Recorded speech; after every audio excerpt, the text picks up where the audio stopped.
I preached, was it in this hall I preached before? Oh, the other one. Preached one Thursday night from Philippians 2:5, that I may know him and the power of his resurrection and the fellowship of his suffering. Not suffering for him, but suffering with him. And the difference is this. Immediately Paul was called, Saul, and he was called to preach. Ananias says, go and tell him what great things he must suffer for my name. And he did suffer. He was whipped and he was stoned. But that's not the fellowship of his suffering.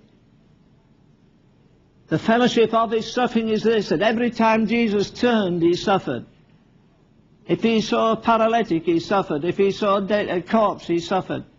If he saw somebody demon-possessed, if he looked at the temple that had lost its glory and the priests were going through the ritual, he suffered.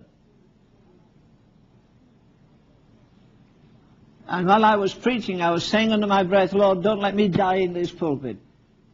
I've never known the agony of a woman in travail with a child, but I knew it that night. And I said, Lord, don't let me die here. In 2 days after I had a stroke, and a pretty severe one. And I believe it began in this hall while I was preaching that night. I felt the birth pangs. I felt the suffering of Christ. Now, if you want to grow old quickly, get a prayer life.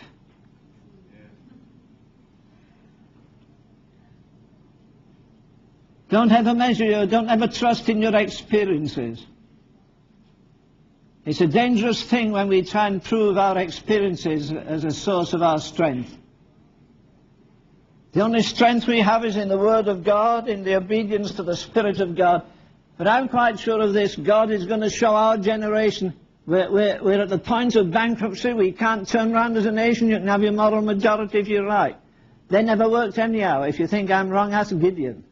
How did he get on with the moral majority? Why didn't Jesus wait for the 500 brethren that saw him at once together? Only 120 came out of 500 brethren. 380 of them never turned up. It's like that. Look, if you're determined to be more than somebody with a knowledge of God, but real experience of him, you better get ready to walk alone, be quiet, let other people throw rocks at you. It's easy to accept the contradiction of sinners. It's when you get the contradiction of saints it hurts. When people who profess to be spiritual try and weigh you down because you're praying more or fasting more or doing something else more. Elijah wasn't born in a day for sure.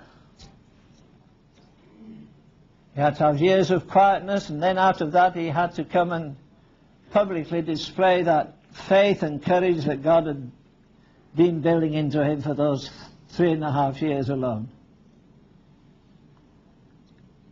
But boy, the nation soon knew when he came. And the same with Elijah.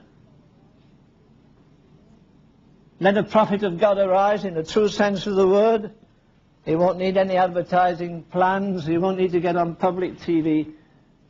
The magnetism is the abiding presence and power of God. Well, I've overstayed in my time tonight. It's the first time I've been out of my bed for months, actually. Really, first meeting I've been in for months, so I'm a bit longer than usual, but anyhow.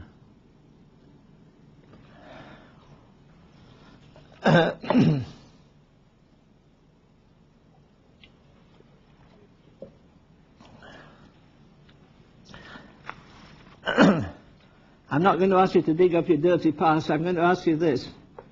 If you can remember an altar you built, and that altar's broken down, a vow you made about prayer, a vow you made about sacrifices. If you built an altar and that altar's broken down tonight, your prayer life's broken down, your private Bible study's broken down, or some other thing, I'm going to ask you to stand up and confess it and say, Lord, my altar's broken down, but here by faith I rebuild it tonight, and in your presence I'll keep my vow.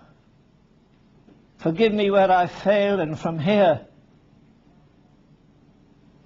let me continue in this vow that I make now to keep my prayer life in order, or my devotional life in order, or I'll go back and straighten out what was wrong, and I've let natural affection get in the way of my spiritual affection. If need be, I'll postpone my marriage. If whatever the thing is the Lord's laid on your heart, it'd be a good thing to start this first Friday night and get things cleared up for the days that lie ahead. So I'm going to give you 2 or 3 moments of quietness to do that, and I'm going to wind up the service.